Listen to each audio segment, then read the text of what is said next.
The night doesn't end here.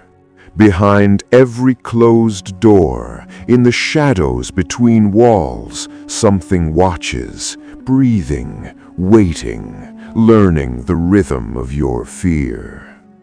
A neighbor who is not who he seems, footsteps echoing where no one should be. A hidden presence living in your own home, silent and patient, observing every move, every moment.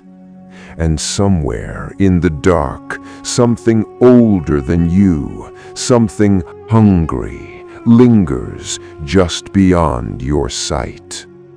Tonight, you will hear the whispers, you will feel the eyes, and you will remember. The house, the street, the world outside, they are not as safe as you think. 3 years ago, my partner and I bought our first home. A modest place wrapped in quiet comfort, nestled in a peaceful neighborhood where life felt blessed, almost baraka-kissed. Our neighbors were warm, kind, ordinary. The air itself felt safe. So safe, in fact, that 18 months later, when those same neighbors decided to sell their larger house, the one with a private driveway, a garage, and a deep porcelain bathtub that echoed with promise, we didn't hesitate. We bought it. Our old house, still standing right next door, like a silent twin, went up for sale. We read through letters from potential buyers, each one pleading for a fresh start. We chose a Polish couple. They spoke to us only in English, never in Dutch as we did, but that felt harmless. They smiled. They asked polite questions about the plumbing, the wiring, the garden soil. We exchanged small talk beneath the soft daylight. Everything appeared normal. But now, when I think back, that was the stillness before the azan of disaster, the calm before something ancient and unseen began whispering through the walls. Before the real horrors unfolded, something subtle shifted. The house next door felt watched. At strange hours, midnight, sometimes later, we would hear violent banging against the walls, as if something heavy was being dragged across the floor.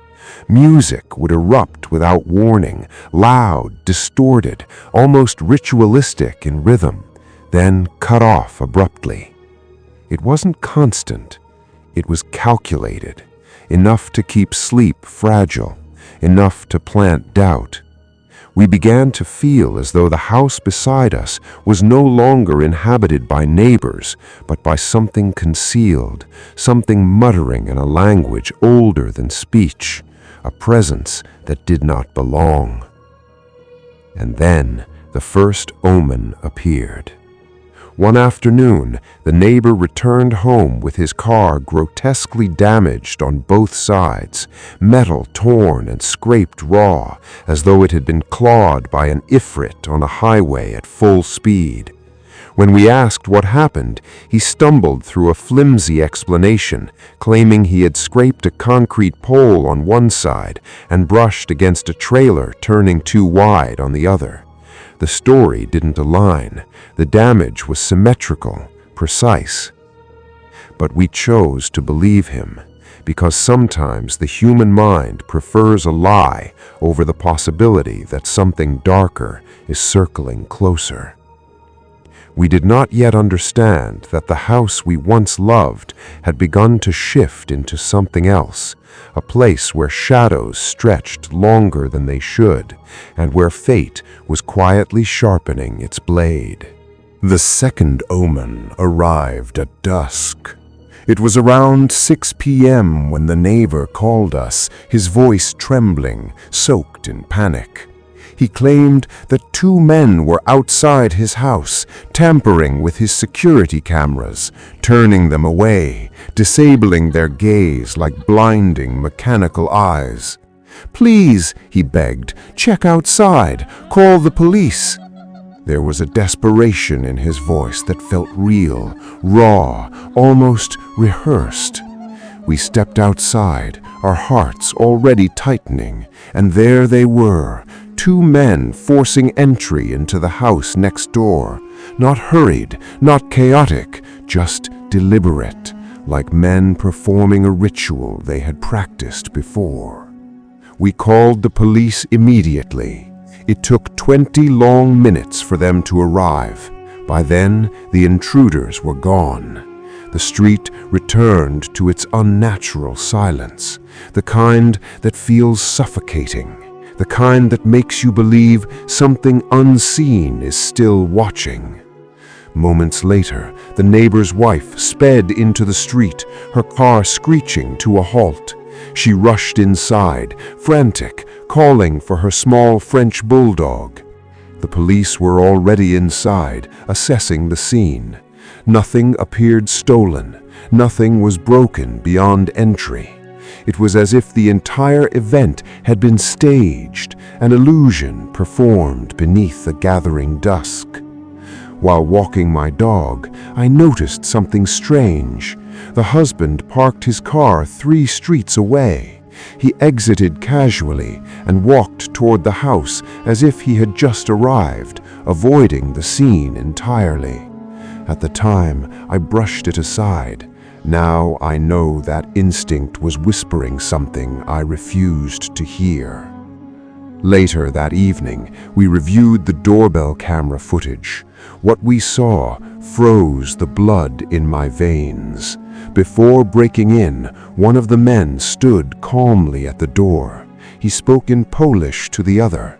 They weren't panicked. They weren't rushed. They were discussing which house to target, theirs or ours. No one was caught. No items were missing. I told the police it felt like a setup, like someone was playing a deeper game, weaving deception like seer in the dark. They never contacted me again. A week passed, and then the illusion shattered completely. A week later, I was at a housewarming party when my partner texted me. "The music next door is insanely loud again." I barely had time to respond before he called. His voice was no longer irritated, it was terrified. The neighbor's car had just torn through our front garden, crashing violently through hedges and soil, and slammed directly into his own front door. The impact shook the street like distant thunder from a cursed sky. 2 men jumped out. They moved with frantic precision, loading the car with high-end electronics, flat-screen televisions, professional speakers, expensive audio equipment. The same kind of gear you'd expect in a studio, not a suburban living room. My partner recognized them instantly. They were the same 2 men from the supposed break-in the week before. This time, the police arrived in 7 minutes. 7, as if summoned. Officers intercepted the men while they were still stuffing equipment into the vehicle. When asked for identification, they claimed they had none. Then reality bent. The man behind the wheel looked directly at the officer and calmly stated that he was our neighbor.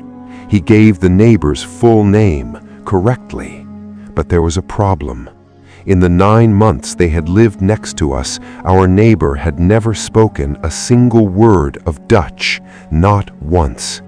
This man, however, spoke fluent Dutch, his voice steady, his accent unmistakably Polish but confident. The illusion cracked. The officers exchanged glances. The driver must have sensed it. Without warning, the car roared to life. Tires screamed against asphalt. What followed was a violent pursuit through our quiet suburban streets, sirens piercing the night air like a call to judgment. For a moment, it felt like the streets themselves were cursed, like we were trapped in some twisted tale whispered by desert jinn beneath a blood-colored moon. The police eventually boxed the car in and arrested both men. But it wasn't over. My partner could still hear movement inside the neighbor's house. The officers returned. They dragged out a third suspect. 3 men, 1 house, and none of it made sense. While we stood inside our own home with an officer documenting the damage to our garden, the doorbell rang. We turned, and there he stood, the real neighbor, and he was unrecognizable. His face was grotesquely swollen, covered in blood. One eye was completely shut. His mouth was torn open at the corner. His arm hung unnaturally at his side, limp and twisted.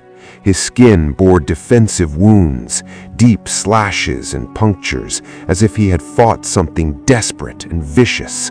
He didn't look human. He looked possessed, like a man who had walked through Jahannam and returned unfinished. The officer stepped forward, attempting to question him, but the neighbor refused. He refused to file a report, refused to cooperate, refused to speak. Without a formal complaint from the victim, the officer had no authority to pursue charges regarding his injuries, and so they let him return to his house. That decision still echoes in my mind, because that night had not yet reached its darkest hour. Later that same night, the doorbell rang again. When we opened the door, the neighbor stood there trembling. The blood on his face had darkened, crusted like dried sacrifice beneath cold moonlight. His breathing was uneven, shallow, like a man being hunted. He confessed in broken whispers. He had cheated on his wife, and now he claimed she had sent people to kill him. There was something in his eyes that unsettled me more than the wounds, an animal panic, feral and cornered.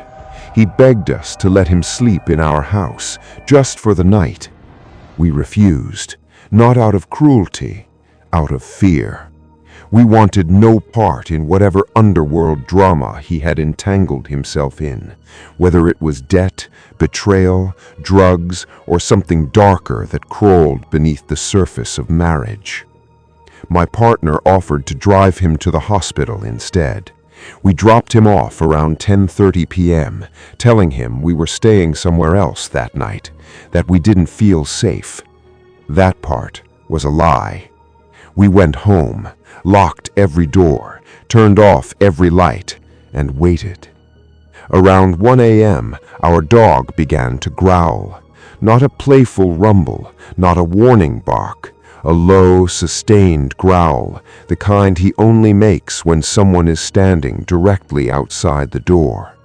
We checked the doorbell camera, and there he was, back from the hospital, standing on our porch, pressing the doorbell repeatedly. We sat in the darkness, watching the screen glow in the black room. None of us spoke. The silence felt heavy, almost sacred, like the stillness before a curse is spoken. Minutes passed. Then headlights turned onto our street. The neighbor panicked. He jumped off the porch and scrambled into our driveway, crouching behind our cars, hiding in the shadows like something banished from light. Watching that bloodied, broken man crouched behind our vehicles, silent, shaking, was one of the most disturbing images I have ever witnessed. He looked less like a man and more like a hunted creature, fleeing an unseen predator. The car stopped. A woman stepped out. His wife. She walked slowly toward her front door. Then she paused. She looked toward our driveway. She saw him. Time froze. We held our breath, expecting screams, violence, something catastrophic. Instead, she walked toward him. As she stepped beneath the pale yellow glow of the street lamp, she began to wail. Not cry, not sob, wail. A guttural, haunting sound that didn't feel entirely human. It echoed through the empty street like a lament carried across desert ruins, raw, ancient, cursed. She kept asking him questions, her voice breaking, growing louder. The street absorbed their grief like sand drinking blood. He didn't respond, not once. Eventually, they both got into the car and drove away. The street returned to silence, but it no longer felt like peace. It felt like something had been sealed. We didn't see them for 3 days. No movement, no lights, no music vibrating through the walls. Even the house itself felt abandoned, like a shell left behind after something had shed its skin and slipped away into the night. We didn't even know what had happened to their French bulldog. The silence felt unnatural, too clean, too final. On the 3rd day, the wife returned, alone. She walked into the house as if nothing had happened, as if the street hadn't witnessed blood and wailing beneath a dying street lamp. Later, she found the dog still inside. When we cautiously approached her, she spoke with hollow eyes. She said she didn't think she would ever see her husband again. No explanation, no emotion beyond exhaustion, just a statement that felt like the closing verse of something cursed. We never learned the full truth, whether it was drugs, debt, infidelity turned violent, or something darker, something whispered in hidden rooms and sealed with fear. But I realized something that still lingers in my chest like a cold stone. I don't think I want to know, because some truths feel less like answers and more like doors. Doors that once opened allow something ancient and merciless to step inside. The house next door eventually sold again. New neighbors moved in. Normal ones, or at least they seemed normal. But sometimes, late at night, when the wind presses against the walls just right, I still remember the symmetry of that damaged car, the staged break-in, the man who spoke fluent Dutch while pretending to be someone else, and the bloodied husband crouching behind our cars like a hunted animal. And I wonder, were we living beside criminals, or were we living beside something far more patient, something that had worn human skin long enough to learn our language? Some stories end, others simply fade into shadow, and shadows, as I've learned, never truly leave. The next part of the story will fill your mind with dread. Tell me, where are you right now? How intense is your fear? Comment below. If you're new, follow now. This began in 2017 when I moved into a split-level house in the quiet suburbs of Montreal, Canada, with my parents and little sister. From the outside, it looked ordinary, peaceful, a home blessed by normalcy. But architecture can be deceptive. My bedroom sat in a strange in-between space, neither fully upstairs nor completely in the basement. It rested at ground level, suspended between floors like a threshold. One wall shared space with the garage. The opposite wall held a large window that looked directly into our backyard. That window would become a doorway of dread. At the time, it had cheap plastic vertical blinds, several panels missing. Even when fully closed, thin gaps remained, narrow slits that allowed me to see outside, and perhaps allowed something to see in. On the garage side of my room stood my closet with large sliding mirror doors. This detail mattered more than I realized, because no matter how I lay in bed, facing the wall or turning away, I could always see the reflection of my window in those mirrors. I could never truly turn my back on it. A year after we moved in, when I was 15, the first whisper of fear arrived. I had trouble sleeping back then. I would stay up late watching YouTube videos on my tablet, the blue glow flickering across my walls like restless spirits. One summer night, the air was thick with heat, and we didn't have air conditioning. I left my window slightly open to catch whatever breeze the darkness offered. That's when I heard it. Shuffling, soft footsteps outside my window. I paused the video. The sound stopped. I told myself it must have been part of what I was watching, or the wind, or my imagination. I resumed the video. The shuffling returned. This time it felt closer. I looked toward the window directly. Nothing. Just the outline of the yard and the blind panels swaying slightly. Eventually, exhaustion won, and I fell asleep. But something had shifted. A quiet awareness, as if the boundary between my room and the outside world had thinned, as if something had stood beneath my window that night, motionless, listening, breathing, and waiting. For a few nights, nothing happened. I convinced myself it had been nothing more than an overactive imagination, too many horror videos, too many late-night shadows twisting into shapes they weren't. Then it came back. A few nights later, during my usual ritual of late-night YouTube and streaming shows, I heard the shuffling again, clearer this time, slower, intentional. I paused the video and listened longer than before.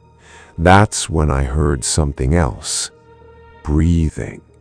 Not wind, not leaves. Breathing. Slow, heavy, deliberate. I turned my head toward the window, heart pounding against my ribs like a trapped bird. Through the broken slits in the blinds, I saw nothing but darkness layered over darkness. I told myself it was my mind playing tricks on me, so I turned away, facing my closet instead. That's when it happened. As I lifted my tablet to resume the video, I saw movement, not directly at the window, but in its reflection. Through the narrow gap in the blinds, reflected in the mirror doors of my closet, something shifted. A shadow, a silhouette, tall, human-shaped. My entire body went cold, like ice water poured down my spine. I didn't scream, I didn't freeze, I ran. I bolted upstairs and woke my parents. My voice shook as I told them what I had heard, what I had seen. My dad clearly doubted me, but he grabbed a flashlight and went outside to check the backyard. I waited at the top of the stairs, every second stretching like an eternity. He came back minutes later. He said he had checked every corner, nothing. If someone had been there, he would have heard the squeaky backyard gate open or close. He also checked the Ring camera footage. No one had walked toward the backyard. I suggested that whoever it was could have jumped the fence into the neighbor's yard. He dismissed it. We lived in a safe neighborhood, he said. I needed to stop watching scary movies. And so I did what 15-year-olds do when adults speak with certainty. I believed him. I went back to bed. But when I lay down and looked at my closet mirror, I couldn't stop thinking about that reflection. Because reflections don't imagine things. they reveal them. And somewhere beyond the blinds, beyond the fragile barrier of plastic and glass, I felt certain something had been standing there, watching, like a djinn bound to the perimeter of my window, silent, patient, learning the rhythm of my nights. The disturbances didn't stop. They simply grew quieter. Every few weeks, sometimes months, I would hear it again. The soft crunch of footsteps, the faint shuffle against the grass, the unmistakable sound of breathing beyond the glass. Always past 11 p.m., always when the house was asleep. Each time I convinced myself it was nothing, pipes shifting, wind scraping against the siding, my own mind summoning horrors from too many late-night videos.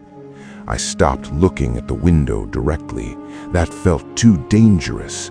Instead, I would glance at the mirror, quick, reluctant glances, just enough to confirm that nothing was there.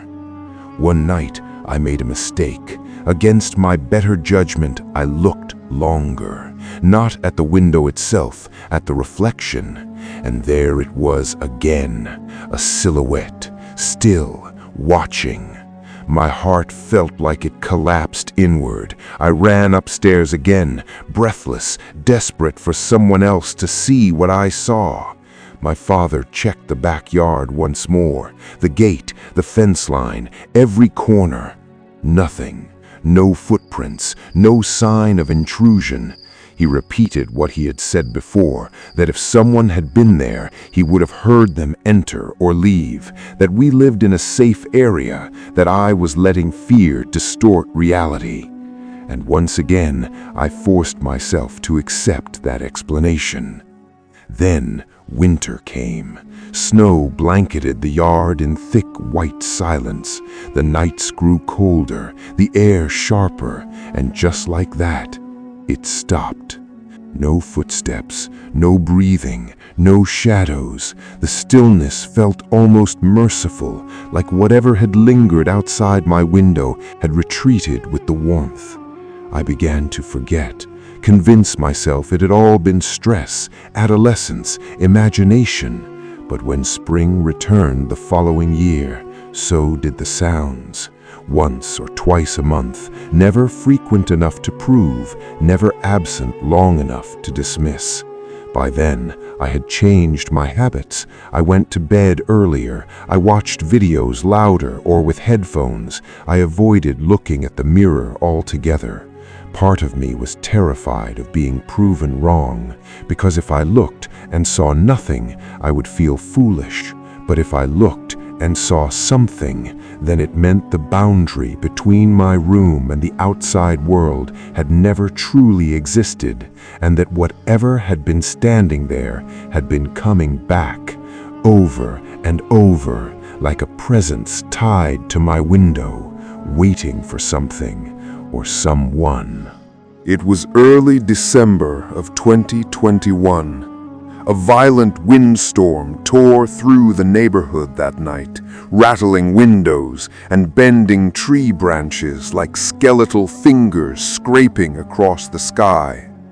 The air itself felt restless, charged, unsettled. I was 15, sitting in my room around 11:30 p.m., watching a stream with my boyfriend over Discord. Eventually, I went upstairs to get a glass of water. That's when I noticed something unusual. My parents were awake. They were sitting in the living room, tense and silent. They rarely stayed up that late, especially not together outside their bedroom. Their faces looked strained, preoccupied, like they were waiting for something. I asked if everything was okay. They brushed it off, said it was nothing. I started back toward the stairs. Then red and blue lights flashed through the front window. A police car pulled into our driveway. My parents stood immediately, too quickly, as if they had been expecting it. They rushed me to my room, telling me they would call me if needed. I wanted answers, but something in their voices told me not to push. Less than 2 minutes later, they called me back upstairs. This time, they didn't hide the truth. About 15 or 20 minutes earlier, during the height of the windstorm, my dad had stepped into the backyard to make sure nothing had blown over before bed. While scanning the yard, he noticed something illuminated by the faint glow of my bedroom window. At first, he thought it was a trick of the light, but as his eyes adjusted, the shape became clear. A man, standing motionless, just outside my window, staring in. The words hit me like ice. My father shouted and began moving toward him. The man didn't hesitate. He turned and ran, fast, controlled, familiar with the terrain. He vaulted the back fence effortlessly, as if he had done it many times before, and vanished into the neighboring yards. In that moment, every doubt dissolved. I hadn't imagined it. Someone had been there for years. My parents called the police immediately. Then they went to warn our back neighbor, an older woman who lived alone. She didn't open the door. Instead, she yelled through it, telling them to leave or she would call the police herself. That reaction lingered. Why threaten the very people warning you? The police arrived, but without a clear description of the man's face, there was little they could do. They increased patrols and advised us to install more cameras. We did. But cameras only watch what they can see, and the thought that someone had been standing in the darkness outside my bedroom window again and again felt less like coincidence and more like something ritualistic, like a presence returning to the same threshold, as if my window had become a fixed point. And I couldn't stop wondering, had he been alone all those nights, or had someone else known? The next chapter came slowly, quietly, but it changed everything. By now, my little sister had been born. The basement was big enough that we shared a room. My mother trusted me to watch over her, though she kept baby monitors in both the living room and the kitchen. One night, my parents went out for a late dinner. I stayed behind, watching a movie in the living room. Then I heard it. Footsteps. Heavy, deliberate, moving somewhere they shouldn't have been. I froze, my heart hammered. The baby monitor crackled. I heard a faint shh, and then a crash. Panic surged. I ran upstairs and grabbed my father's rifle. I didn't have the key to unlock the trigger lock or any ammunition, but I held it as if it were alive. If I was attacked, I would use the buttstock to defend myself. My only thought, protect my sister. I crept toward the basement door. I opened it quietly and turned to the crib. Nothing. She was crying, but alone. The monitor was on the floor, sideways. My pulse raced as I pushed forward. I explored, and that's when I found it. The bookshelf, embedded into the wall. I pushed it aside. Behind it, a hidden room. Small, claustrophobic, pipes ran along the walls. On the floor, remnants of life. A partially eaten apple, a discarded cup, lotion, a switchblade, and old food wrappers. Someone had been living there, watching me, watching us. Everything I did, sleeping, dressing, playing video games, talking on the phone, observed by a hidden presence. Later, when I examined the room thoroughly, I discovered a tiny hole in the wall, a peephole. It pointed directly at my bed and dresser. Years of fear, of unexplained shuffling, of breathing in the night, all of it made sense. The intruder had been here all along. Every shadow, every sound, every nightmare, it had been real. Even now, as an adult living in my own apartment, I feel the weight of it, and I shiver when I think of my parents still living there, because someone, something had watched us, and the house remembered. The next part of the story will fill your mind with dread. Tell me, where are you right now? How intense is your fear? Comment below. If you're new, follow now. It was a cold December day, 15 years ago. My family had just moved into a larger house in a suburban area of Alberta. My little sister was on the way, and the apartment we once called home had become far too small. At first, the new house felt like a blessing, spacious, renovated with care. The basement was nearly unusable before my father's efforts. He cleaned, carpeted, reinforced beams, and fixed the bathroom. Fresh wallpaper with a design I had chosen adorned the walls. For the first couple of months, life felt ordinary, safe. Then the first crack appeared. It was my father's birthday. We had gone out to celebrate at a nearby restaurant, returning home later in the evening. When we arrived, the front door was wide open. My mother shook with fear. Her hands trembled as she begged my father to drive us away while she called the police. My father grabbed a heavy wrench from his toolbox and cautiously entered the house. My mother and I stayed outside, heartbeats hammering in sync with the wind. Minutes stretched into eternity. When he returned, he said nothing had been stolen. No one was inside, yet objects had been moved. Books knocked from shelves, items slightly out of place. The police arrived. They searched the house thoroughly. Nothing. No intruder. But that night, the house itself whispered.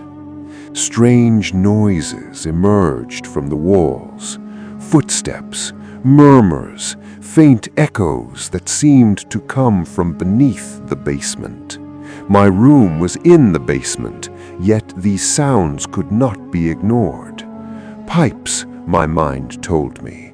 Old house, natural settling. And yet, something had been there, waiting, watching. The first brush with something ancient, unseen, and patient had begun. Weeks passed, and life settled, or so I thought. One night, around 2 a.m., I lay in bed, hidden beneath the blankets, playing with my Nintendo DS. The house was silent. The only sound was the faint hum of the heater and the occasional creak of settling wood. Then it came, clear, distinct, laughter. Not the kind of laughter born of joy. This was cruel, almost mocking, echoing from the wall beside my bed, a sound that seemed older than the house itself, ancient, full of malice. I froze. My eyes widened, heart pounding against my ribs like it wanted to escape. I didn't know what to do. Call my parents? Investigate? Ignore it? I stayed still, stone still. 30 minutes passed. The laughter didn't return. Slowly, I convinced myself it was a trick of my sleep-deprived mind. Morning came. Nothing had changed, yet the sound lingered in my thoughts, crawling beneath my skin. The nights that followed brought it again, sporadically. Footsteps, shuffling, the faintest whisper of movement from within the walls.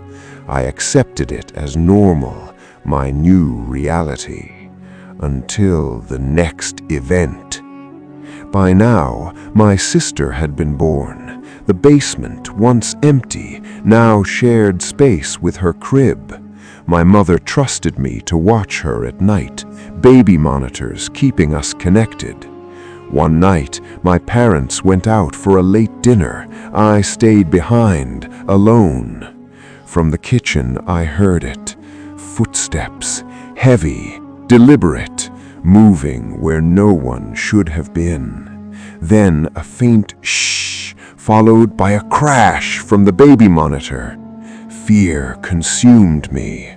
I ran to my parents' room, grabbing my father's rifle. No ammo, no key, only courage and desperation. My sister's safety was everything. I crept down to the basement. The basement door creaked under my hand as I slowly opened it. The crib was empty. My sister was still there, crying, but alone. The baby monitor lay on the floor, sideways, crackling, faint static. I took a deep breath and pushed forward, moving cautiously toward the wall behind my bookshelf. It shifted slightly. I had always known it was a fixed part of the basement, but tonight it moved. Behind it, a hidden room. Small, claustrophobic, lit only by the faint glow seeping from the basement. Pipes lined the walls, twisting like the veins of some slumbering giant. The floor was littered with remnants of life, partially eaten food, a single apple, a cup I had thought lost, lotion, even a small switchblade. Someone had been living here, watching every moment of my life. Sleep, homework, phone calls, video games, observed, studied, known.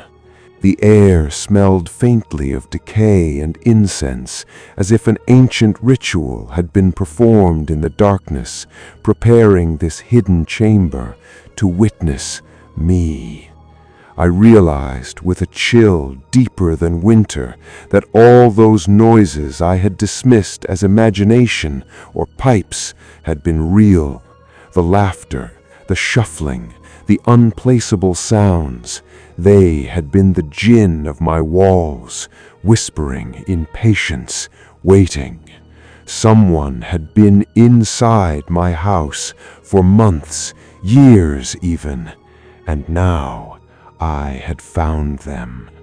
Curiosity and terror intertwined as I explored the hidden room further. That's when I noticed it.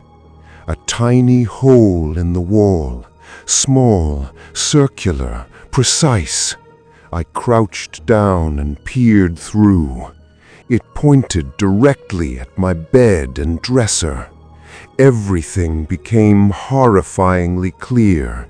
The footsteps I heard in the dead of night, the laughter, the shuffling and breathing, every shadow I had forced myself to ignore. Someone had been watching me, every move, every thought perhaps. The realization burned through me like fire. The intruder had known my routines, my habits, even my fears.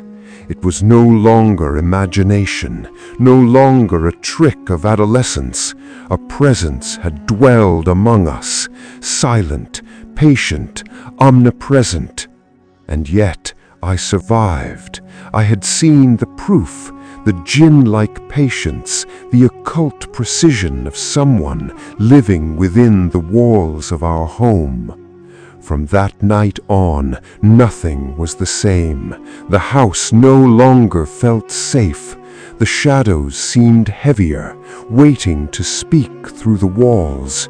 Even my parents, though unaware of the full scope, felt the unease, because the house remembered, and the watcher, whoever it had been, might still be out there.